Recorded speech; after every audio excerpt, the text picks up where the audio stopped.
안녕하세요. 부자된 매직TV 시청자 여러분. 오늘도 이렇게 소중한 시간을 내오시고 제 영상을 시청해 주셔서 감사합니다.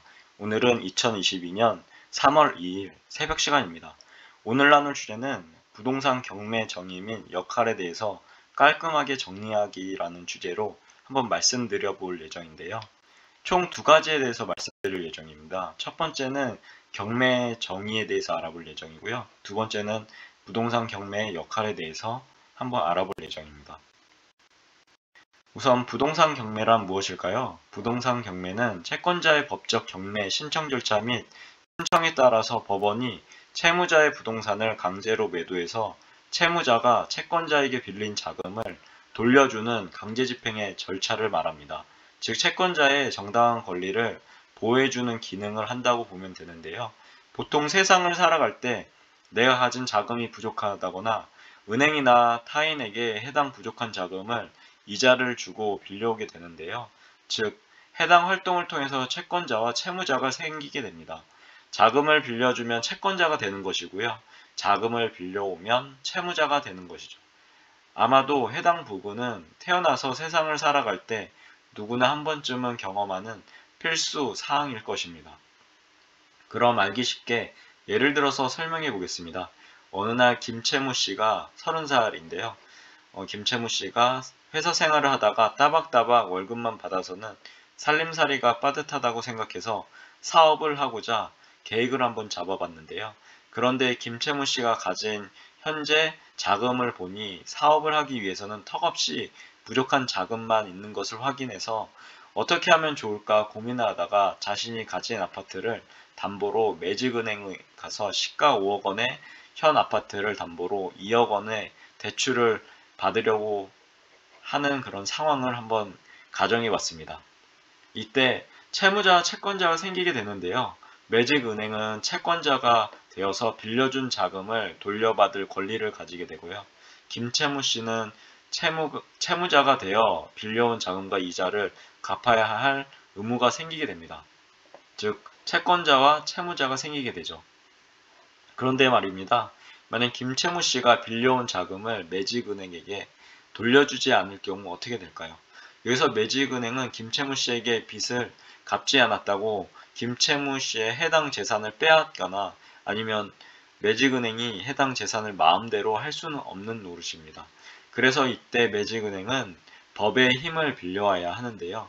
그 힘을 통해서 일어나는 법적 절차를 바로 우리는 부동산 경매라고 부르는데요. 그리고 제 생각에는 부동산 투자를 하기 위해서는 부동산 경매에 대한 지식은 필수일 정도로 알아두시면 좋을 것 같은데요. 그리고 우리는 해당 사이트와 친해져야 합니다. 마치 나의 홈페이지처럼요. 여기 보면 대한민국 법원 경매 정보라고 하는 사이트가 있는데요. 한번 이 영상 끝나고 찾아가 보시면 좋을 것 같습니다. 그리고 부동산 경매의 길을 꾸준히 저와 함께 조금씩 알아가 보시는 건 어떠신지요? 그리고 부동산 경매의 전체적인 과정을 이해하려면 법률의 기초 지식이 있으면 좀 더 수월하지 않을까 합니다. 그리고 해당 법에 대해서도 조금씩 정리해보는 시간을 가질 수 있도록 열심히 공부해서 노력을 한번 해보겠습니다. 공유할 수 있도록요.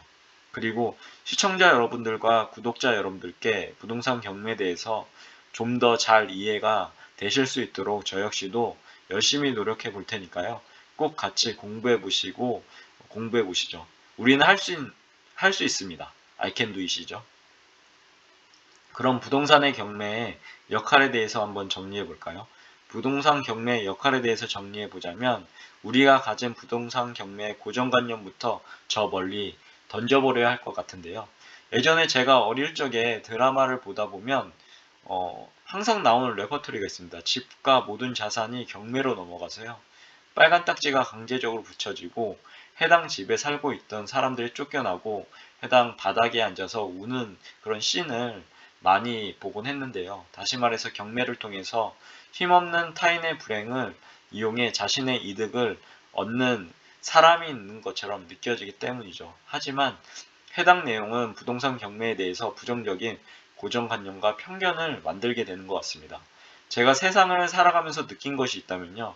버려야 할 것이 많이 있지만 그 중에서도 단 두 가지는 꼭 버려야 하는데요. 바로 고정관념과 편견입니다. 즉, 저 같은 경우도 부동산 경매라는 것에 대해서 그렇게 긍정적으로 바라보지 못하는 고정관념과 편견이 있었는데요. 하지만 경매의 역할에 대해서 정상적으로 열심히 공부해서 배워보니 이런 인식 또한 변화가 됐습니다. 왜냐하면 경매에 대해서 공부해보니 경매의 역할은 자본주의에서는 절대로 없어서는 안 될 소중한 역할을 하고 있기 때문이죠. 그럼 부동산 경매의 역할에 대해서 본격적으로 한번 알아볼까요? 우선 부동산 경매는 자본주의의 혈액 같은 돈의 흐름을 원활하게 해주는 역할을 합니다. 소위 말해서 돈맥 경화라고 해당 돈맥 경화를 방지해 주게 되는데요. 예를 들어 몸의 혈액이 몸의 곳곳을 정상적으로 순환해야 건강한 우리의 신체가 되는 것처럼요. 자본주의 세상은 돈이 여기저기 잘 원활하게 돌아가야 건강한 국가 경제가 되기 마련입니다. 그리고 제가 투자하고 있는 삼성전자, 그리고 SK텔레콤, 애플, 엔비디아 등등과 같은 주옥 같은 세계적인 1등 기업들도 재무제표와 기업들에 대해서 분석을 하다 보니 저마다 부채를 가지고 있었는데요. 즉 모든 기업과 개인의 자산은 자본과 부채로 구성되어 있습니다. 아래 공식이 성립하는 것처럼요. 자산은 자본 플러스 부채라는 거 모두 아시죠? 해당 회사들은 부채라는 레버리지를 사용해서 자기가 가진 자산을 통해서 최대한의 이익을 얻는 그런 사업을 하는 것인데요. 이 레버리지를 좀 더 잘 사용하려면 개인뿐만 아니라 은행도 대출을 쉽게 해줘야 우리가 해당 레버리지를 사용해서 집도 사고요. 사업의 투자 자금을 좀 더 자연스럽게 잘 활용할 수 있을 텐데요. 공부해본 결과 해당 레버리지를 위해서는 경매제도가 꼭 필요한 제도였습니다. 왜냐하면 만약 경매제도가 없다고 가정을 해볼게요. 없다고 가정한다면 대출금을 원활하게 회수할 수 있는 최후의 방법이 없다는 말과 동일한 말입니다. 그럼 개인뿐만 아니라 은행도 쉽게 대출을 해줄 수는 없을 것인데요. 왜냐하면 채무자가 만약에 잘못됐다고 가정을 한다고 치면 빌려준 자금을 제때에 채권자가 받을 수 없을 것이기 때문이죠. 이런 상황이 도래한다고 하면 자본주의의 혈액인 돈이 돌지 못하는 것이고 그것을 통해서 부작용이 여러 기업들이 도산을 하게 될 테고요. 그리고 개인적인 삶은 더욱 팍팍해질 것입니다. 다시 정리하자면 경매제도는 자본주의 세상에서는 반드시 필요한 제도인 것입니다. 그리고 경매는 채무자가 부도나 파산으로 인해서 빌려온 자금을 갚을 능력이 없을 경우에 채무자가 담보로 한 재산을 통해서 채권자의 억울함 없이 자금을 돌려받아야 할 권리를 보장해주고 지켜주는 도구로 활용됩니다. 부동산 경매가 대중화되면서 그만큼 낙찰가는 올라가게 되고요. 채무자는 낙찰가가 높아진 만큼 더욱 많은 자금을 돌려줄 수 있게 됩니다. 다시 말해서 채권자도 그만큼 더 많은 자금을 돌려받을 수 있다는 말이 되고요. 억울한 채권자가 발생하는 것을 그나마 막을 수 있는 제도적인 장치가 되기 때문입니다. 정리하자면 부동산 경매 제도는 국가 경제와 채권자, 물론 채무자에게도 유익한 제도라고 머릿속에 넣어두시면 좋을 것 같네요. 위에 설명드렸던 드라마에 나오는 그런 부정적인 편견과 고정관념은 이것을 통해 해결할 수 있었던 것 같습니다. 부동산 경매의 순기능을 한 가지 더 말씀드리고 이 영상을 마무리할까 생각하는데요. 바로 부동산 시장을 유지해주고 부동산 가격 안정화에 도움을 주는 것이 또한 부동산 경매이기 때문입니다. 요즘 아파트를 비롯해서 부동산 관련 자산의 가격이 엄청나게 높아진 상황인데요. 그리고 요즘에는 미국의 금리 인상이나 테이퍼링과 같은 양적 축소의 기조와 우리나라 이제 대선이 얼마 남지 않았습니다. 일주일 후면 열흘도 안 남았죠. 이제 대선을 치러지게 되는데요. 이런 얼마 남지 않은 시점에 부동산 정책은 불확실성이 너무 많이 내포하고 있습니다. 즉 부동산 시장을 관망하고 있는 상태가 됐기 때문에요.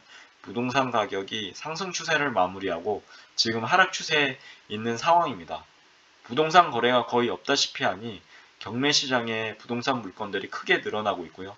가격이 크게 떨어진 물건을 찾기 위해서 부동산 투자자와 입찰자들이 몰려드는 형국을 형성하고 있는데요. 즉 경매의 또 다른 순기능은 부동산 시장의 거래를 촉진하는 역할을 하는 기능이 또 내포하고 있습니다. 이것은 다른 말로 경매를 통해서 가격이 싸게 부동산을 매수했을 경우 매매가와 그리고 임대료가 낮아진다는 의미도 그 속에 내포하고 있는데요. 다시 한번 정리하자면 이제까지 엄청난 부동산 상승세를 부동산 경매를 통해서 가격 안정에 도움을 줄 수 있는 도구로 활용하고 사용할 수 있다는 말을 내포하고 있다는 거죠. 그렇기 때문에 우리는 부동산 경매를 반드시 공부해야 하고요. 우리의 머릿속에 차곡차곡 해당 지식들을 정리해서 정확하게 넣어두어 삶을 살아가는데 경매란 하나의 재테크 도구로 활용해야 되는 것입니다. 그리고 부동산 경매 공부하는 길에 저와 함께 열심히 영상을 통해 공부해 보시죠. 이제부터 시작입니다. 그럼 결론을 한번 정리해 보겠습니다. 우선 하나, 부동산 경매는 채권자의 법정 경매 신청 절차 및 신청에 따라서 법원이 채무자의 부동산을 강제로 매도해서 채무자가 채권자에게 빌린 자금을 돌려주는 강제 집행의 절차를 말하는데요. 두 번째는 부동산 경매라는 것에 대해서 부정적으로 바라보는 고정관념과 편견은 저 멀리 버리시고요. 저도 버리고요. 부동산 재테크의 기술로서 저와 함께 열심히 공부해 보시죠. 그리고 마지막 세 번째, 부동산 투자를 하기 위해서는 부동산 경매에 대한 지식은 필수일 정도로 알아두시면 삶을 살아가실 때 정말로 도움이 많이 되실 것 같고요. 저와 함께 그 길에 한번 동참하시고 한번 열심히 공부해 보시죠. 아무튼 오늘도 마지막까지 제 글과 영상을 끝까지 읽어주시고 시청해주셔서 진심으로 감사드리고요. 제 글이 조금이라도 여러분 각자의 삶을 살아가시는데 도움이 되셨길 진심으로 기원합니다. 앞으로도 더욱 좋은 블로그와 영상을 남기는 제가 될 수 있도록 열심히 노력하겠습니다.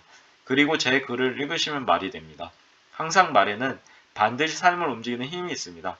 제가 열심히 정성스럽게 정리한 저만의 지식과 1일 1블로그 하는 제 블로그에 담긴 글들을 통해서 여러분들의 삶과 운명을 반드시 좋아가지고 움직이시길 기원합니다.